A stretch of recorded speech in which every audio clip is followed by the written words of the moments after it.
अस्सलामुअलैकुम। I hope सब लोग बिल्कुल ठीक ठाक होंगे। आज हम बनाएंगे भुना गोश्त की रेसिपी जो कि बहुत ही सिंपल और आसान है। अगर आप रोज़ के सालन या रोज़ की कढ़ाई जो होती है उससे तंग आ चुके हैं और कुछ अलग सा टेस्ट चाहते हैं तो ये वाली रेसिपी ट्राई करें। आप लोग अगर इसको मेहमानों के लिए बनाएंगे तो उनका दिल ही खुश हो जाएगा क्योंकि इसका टेस्ट ही इतना अच्छा होता है और गोश्त इतना सॉफ्ट टेंडर होता है कि आपको मज़ा ही आ जाएगा। तो चलिए शुरू करते हैं और मैं गारंटी के साथ कह सकती हूँ कि आप उंगलियां चाटने पे मजबूर हो जाएंगे। तो चलिए शुरू करते हैं रेसिपी को। बिस्मिल्लाहिर्रहमानिर्रहीम। सबसे पहले एक कढ़ाई में हम लोग ऐड कर देंगे ऑयल। तो यहाँ पर मैंने ऑयल लिया है 1/2 कप। ऑयल डालने के बाद कुछ खड़े मसाले डाल देंगे जिसमें 1 टीस्पून जीरा, 1 टीस्पून साबुत काली मिर्च, एक टुकड़ा दालचीनी का और एक बड़ी इलायची और एक तेज पत्ता डाल देंगे। थोड़ा सा कड़कड़ा देंगे इस गड़े मसाले को। देन इसके बाद ऐड करना है हम लोगों ने प्याज।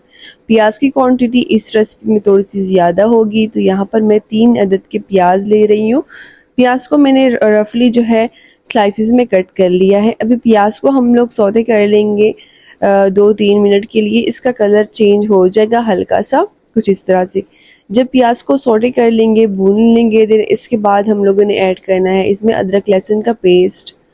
तो अदरक लहसुन का पेस्ट डाल देंगे। यहाँ पर आप देख सकते हैं 1 चम्मच आप लोगों ने अदरक लहसुन का पेस्ट डालना है और इनको भी अच्छी तरह से भून लेना है। अभी इनकी अच्छी खासी भुनाई कर लेनी है। इसके बाद आपने लेना है गोश्त। तो यहाँ पर मैंने लिया है गोश्त। तो जो गोश्त जो है उसको आप लोगों ने छोटे पीसेस में कट कर लेना है। और यहाँ पर जो है आप लोग हड्डियों वाला भी ले सकते हैं लेकिन भुने गोश्त में बोनलेस जो होता है वो काफ़ी अच्छा लगता है। नमक टेस्ट के मुताबिक डाल देंगे। 1/3 टीस्पून जो है हम लोग हल्दी पाउडर डाल देंगे। इसको मिक्स कर लेंगे। हल्दी पाउडर से इनका कलर जो है वो काफ़ी अच्छी तरह से चेंज हो जाएगा कुछ इस तरह से।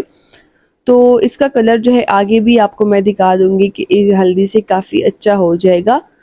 और इसके बाद अभी इस तरह से हम लोगों ने इनकी अच्छे से बुनाई कर लेनी है। आप देख सकते हैं कितनी अच्छे से मैंने इनको भून लिया है। जब ये अच्छे से भून जाएगा इसके बाद हम लोग पानी डाल देंगे। तो पानी जो है 1 गिलास जो है आप लोग डाल सकते हैं। 1 गिलास हो, 2 गिलास हो, जितना भी आपको ज़रूरत हो।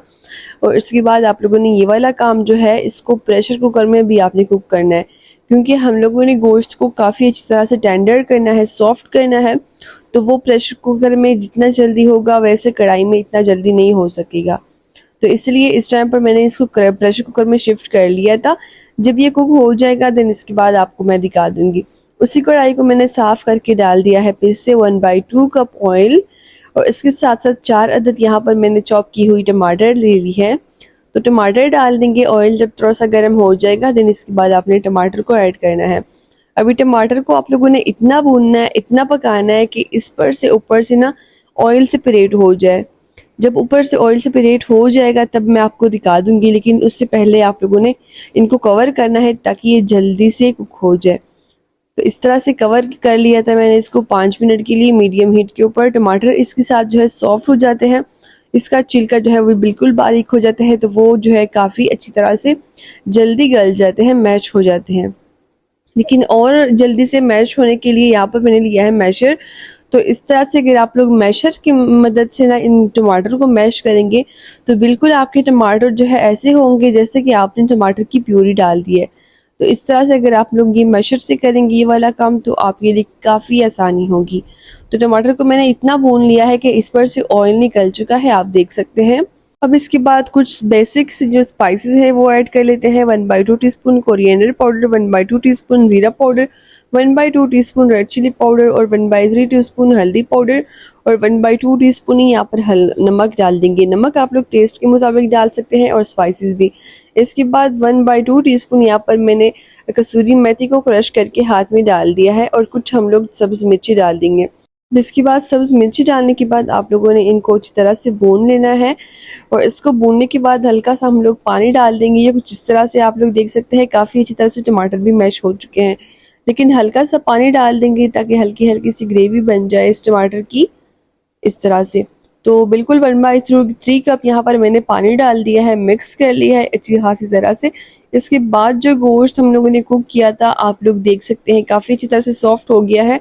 आगे जाके मैं आपको बता दूंगी। तो ये हम लोग ऐड कर लेंगे इस टाइम पर। अभी ये ऐड करने के बाद ना इतना आप लोगों ने भूनना है कि आपको मज़ा ही आ जाए। मैं आपको आगे जाकर बताऊंगी कि इसको आप लोगों ने किस टाइम पर छोड़ देना है, लेकिन फ्लेम को आप लोगों ने अच्छी तरह से हाई रखना है ताकि ये वाला काम काफ़ी जल्दी से हो जाए।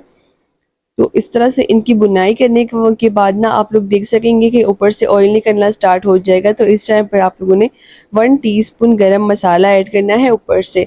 गरम मसाले से जो टेस्ट इसका चेंज होगा ना, तो आपको जो है मज़ा ही आ जाएगा, क्योंकि काफ़ी अच्छी खुशबू और टेस्ट आएगा और कलर भी इसका काफ़ी अच्छा हो जाएगा। इसके बाद हम लोगों ने अभी इसमें पेंटा हुआ दही ऐड करना है।